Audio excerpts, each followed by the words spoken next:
England के एक बहुत प्रसिद्ध वैज्ञानिक थे न्यूटन नाम के, जिन्होंने सन 1687 में एक पुस्तक लिखी प्रिंसिपिया के नाम से। और उन्होंने इस पुस्तक में वस्तुओं की गति से संबंधित 3 नियमों को दिया। तो उनका जो पहला नियम था गति का, उसको आज हम यहाँ पर देखने वाले हैं कि आखिर जो न्यूटन का गति का पहला नियम था, उन्होंने इसमें क्या कहा था। तो गति के प्रथम नियम को समझने से पहले हम आपको बताएंगे वस्तुओं की एक प्रॉपर्टी के बारे में, जिसको कहते हैं जड़त्व। इसे इंग्लिश में इनर्शिया भी बोलते हैं।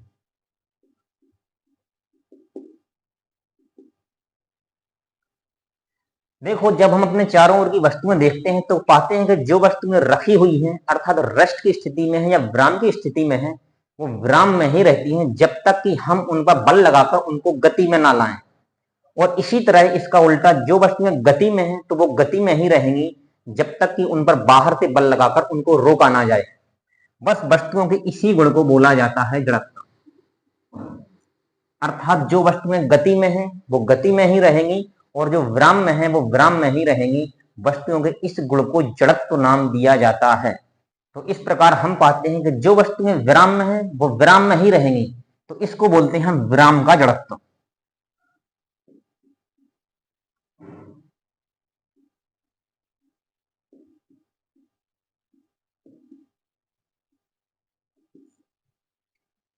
इसी प्रकार जो वस्तुएं गति में हैं वो गति में ही रहेंगी जब तक उनको बाहर से बल लगाकर रोका ना जाए।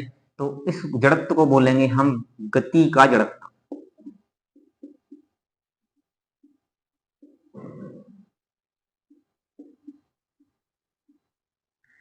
इसी प्रकार एक जड़त्व और होता है जिसे हम बोलते हैं दिशा का जड़त्व।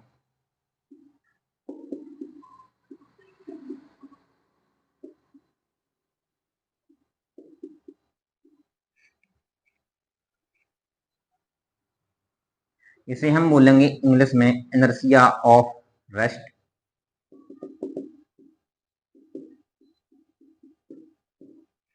इसे बोलेंगे इनर्शिया ऑफ मोशन।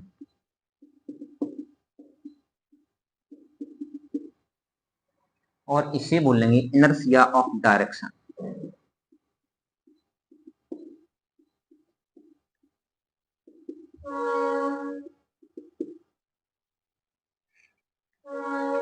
तो ये 3 प्रकार की जड़त्व निकल के आते हैं। सबसे पहले हम देखते हैं जो विराम का जड़त्व होता है, इसे कुछ उदाहरणों की सहायता से समझने का प्रयास करते हैं। आप चित्र में देखिए, चित्र में हम देखेंगे कि जो ये गिलास के ऊपर एक कार्ड रखा हुआ है, इसके ऊपर एक सिक्का भी रखा गया है। अब मान लीजिए हम इस कार्ड को उंगली से तेजी से मार दें तो सिक्का गिलास में ही गिर जाता है। इसका कारण होता है विराम का जड़त्व। जैसे ही हमने कार्ड को उंगली से मारा तो कार्ड गति में आ गया, लेकिन जो सिक्का रखा हुआ था उस पर हमने बल नहीं लगाया था, इसलिए वो रेस्ट में था, इसलिए वो गिलास में गिर जाता है। तो इसका एक एग्जाम्पल बनेगा सिक्के का गिलास में गिरना।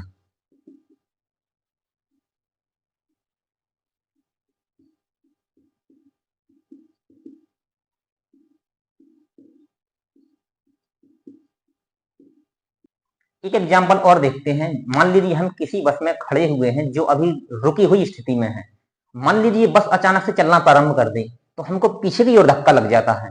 ऐसा इसलिए होता है क्योंकि जब बस चलना प्रारंभ करती है तो केवल हमारे पैर बस के कांटेक्ट में रहते हैं, इसलिए हमारे पैर तो गति में आ जाते हैं, लेकिन जो हमारा बॉडी का ऊपर का हिस्सा है वो विराम में रहना चाहता है, इसलिए हमको पीछे की ओर धक्का लग जाता है। तो इसका एक उदाहरण ये बनेगा बस के अचानक चलने पर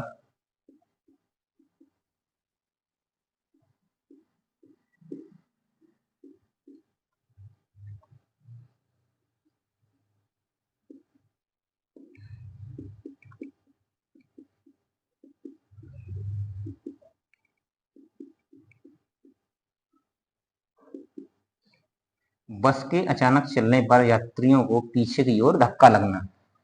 इसके कई सारे एग्जाम्पल हो सकते हैं। मान लीजिए हम किसी मोटरसाइकिल पर बैठे हुए हैं और उसका ड्राइवर अचानक से क्लच छोड़ दे तो हमको पीछे की ओर धक्का लगेगा या हम गिर भी सकते हैं। यही विराम की जड़त्व का उदाहरण है।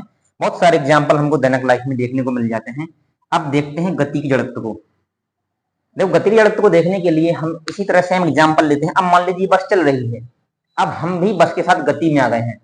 अब बस का ड्राइवर अचानक से ब्रेक लगा दे तो हम आगे की ओर झुक जाएंगे, या बहुत जोर से ब्रेक लगा दे तो हम गिर ही जाएंगे यदि खड़ी हुई स्थिति में है। तो इसको हम बोलते हैं गति का जड़त्व।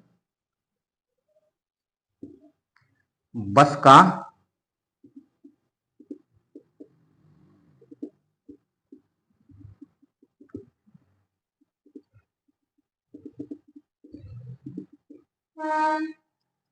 बस का अचानक से ब्रेक लगाने पर बस विराम की अवस्था में आने लगती है, लेकिन जो हमारा ऊपर का हिस्सा है शरीर का वो अभी भी गति में रहता है, इसलिए हमको आगे की ओर झुकना पड़ता है, हमको आगे की ओर धक्का लग जाता है।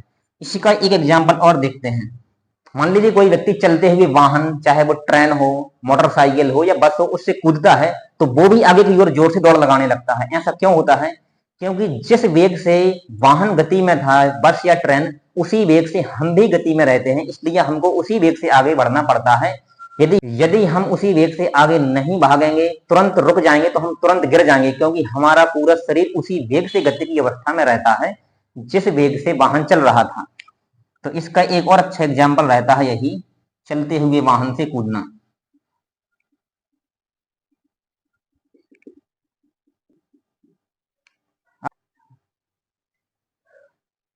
अब देखते हैं दिशा का जड़त्व।